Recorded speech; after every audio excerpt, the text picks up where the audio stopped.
Alright guys, we're going to review how to find slope between 2 points. And I'm going to start off with kind of a graph just to kind of get us going here. So you may pause the video so you can sketch this down a little bit. But we're going to talk about what if I have 2 points on a graph. For instance, what if I have a point at -2 and 1. And then I have some other point, we'll say at 2 and 3. And I want to know what's the slope of the line that connects these points. Well, on the graph, -2, 1 means go to the left, up 1, and put a dot. And that's this first point. So maybe I'll call this first point A. So here's A on the graph. 2, 3, we'll call this point B.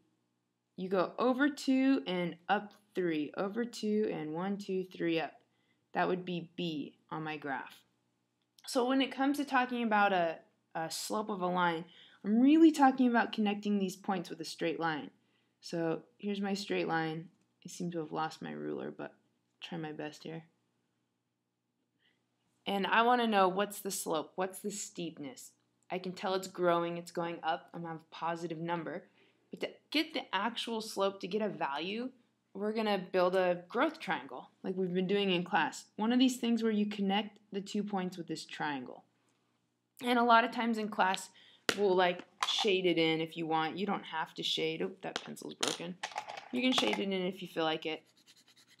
Either way, but this is our growth triangle. It's our slope triangle. The most important thing is we've been labeling it. So on the side here, it looks like it went up 2 squares if you count it. So up 2. And on the bottom, it looks like it went 1, 2, 3, 4 over. So we got a growth of 2 and 4. That's kind of like our rise and our run. When you look at the 2, it's like the y-axis. It's going straight up and down. So we've named this thing delta y, little triangle symbol in y. And 4 is going across like the x-axis, so we've nicknamed this delta x. And the little delta symbol, that's the Greek symbol, it stands for change. So I'm talking about how much did the y change? It changed 2. How much did the x change? It changed 4. If somebody asked you to write the slope, you'd say slope equals. Some people would say rise over run. That's really common. Or if you wanted to be a little more formulaic, you'd say the delta y over the delta x. But rise and run is the same thing. Change in y over change in x. So if you look at this problem, delta y was 2, x was 4, so we get, I'll scoot this over, 2 over 4, which represents our slope. Most of these turn out to be fractions. You're either going to simplify the fraction or leave it be if you can't. 2/4 you can simplify. 2/4 is the same as a half. 2 is half of 4. So really, the slope of this line is 1/2. So if anybody asks you what the slope is, you'd say 1/2 for this thing. If you wanted to do all this work, but you didn't really want to draw this graph, let's say I covered all this up and said, hey, can you find the slope but not have to make a graph? So it'd be a little faster because graphing takes a while. We do have some shortcuts. So here is the shortcut. If I take these 2 points, -2 and 1, 2, 3, this is my A and my B on my graph. I'm going to do the exact same thing, but I'm going to figure it out without drawing the picture this time. So I'm going to use the formula, delta y over delta x. Remember, delta y means change in y, so change in y divided by the change in x. It's the rise and run on the graph. Well, without being able to actually see the picture of the graph, I can still find the change in y. Take a look at my points up here. 2, 1, 2, 3. -2, 1 is an x and a y value. 2, 3 is an x and a y value. These are both x and y's and x and y's on the graph. So if somebody asked you what the change in y is, you could look at it pretty quickly and say, well, the y goes from 1 to 3. That's a change of 2 if you think about it. But from 1 to 3, so one way we could look at this and say, okay, 1 to 3 on these y values. That's a change of 2. Or maybe I'll just subtract them. 3 minus 1 equals 2. So that's the top. If you look at the bottom, change in x, the x goes from -2 to positive 2. That's a change of 4 all the way across. I know that because we graphed it earlier. But if I couldn't figure that out quickly in my head, you could subtract them and say, well, take 2 and subtract the negative 2.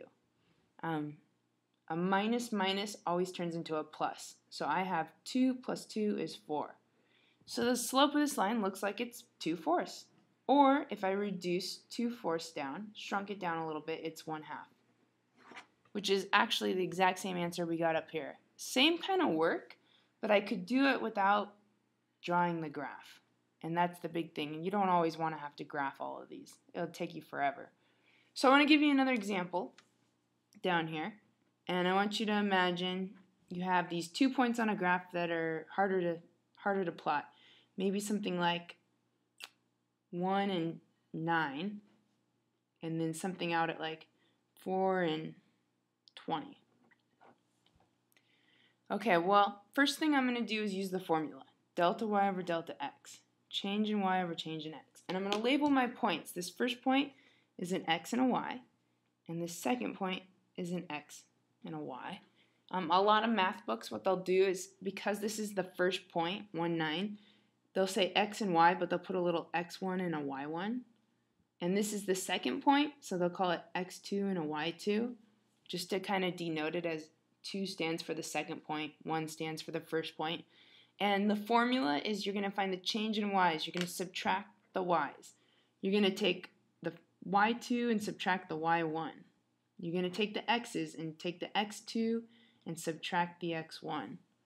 So you're just going to basically do a quick subtraction problem. So look at the y's. We got a 20 and a 9. So 20 minus 9 goes on top. y2 minus y1. It goes kind of backwards. And then I'm going to do the same thing with the x's. Maybe I'll circle the x in a different color here. We got 4 and 1, or 1 and 4. The same thing, we're going to subtract the x's, kind of going backwards. We're going to take 4 minus 1 here. And then whatever this cleans up to be is going to be our slope. So 20 minus 9 is 11. 4 minus 1 is 3. We get 11 thirds. I'm not going to be able to reduce that fraction. It is a decimal. If you use your calculator, you could type in 11 divided by 3. It's 3.66666. So I don't really want a decimal. It doesn't really do me much good. I think 11 thirds is just fine as my answer. I'll leave it like a fraction. It really tells me on the graph rise and run. Going up 11 and over 3 is what it's trying to tell me. So I kind of like the fraction better than the decimal.